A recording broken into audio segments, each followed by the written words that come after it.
Alright, welcome back, friends.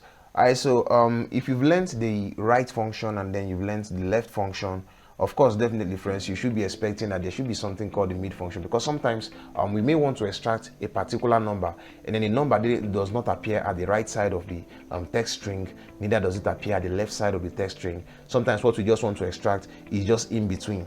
Alright, so it becomes very much tedious to start typing a number or start copying and pasting the numbers and then trying to clean the data and text string and the likes. Alright, for example, over here, friends, we just want to extract the first two numbers, not the last two numbers this time around. The first two numbers, which appears in the middle of this particular text string. For example, the first two numbers over here is 0 and 2, and the first two numbers over here is 2 and 5. Alright, so we want to just extract the first two numbers in this entire data set, and then it becomes tedious to start using the right function and then the left function.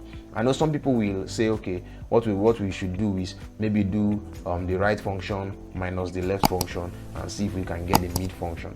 Alright, so friends, but you don't really have to start going through those rigorous processes. There's already a function here in Excel that can help you extract just that number that you want to extract in the text string. Alright, so friends, without wasting much of your time, I'm going to be teaching you about the mid function. Alright, so friends, quickly, I'm just going to tap on this particular cell over here, having learned the right function and then the left function.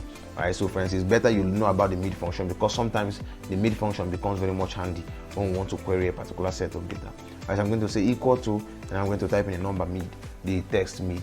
Alright, now that I've typed in mid, now it tells me that it returns the character from the middle of a text string, giving a start position and length. Alright, so friends, basically I'm just going to open my bracket and I'm going to select the text string.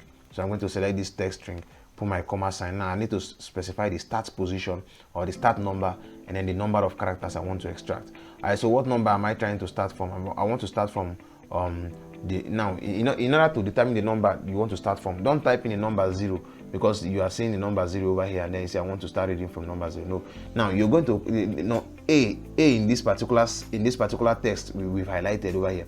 A is number 1, alright, J is number 2, alright, the position where these particular letters appear is what we are reading. Alright, so A appears in the position number 1, J appears in the position number 2, there's a dash line over here, it appears in position number 3, right? 0 appears in position number 4.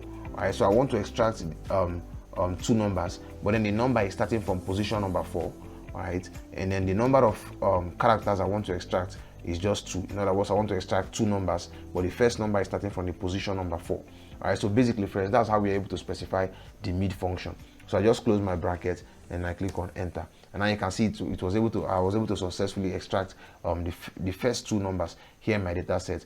All I need to do right now, friends, is to come to the bottom right and then drag over to the end, and now you can see for everything over here, every product ID over here, I was able to extract just the first two numbers using the mid function.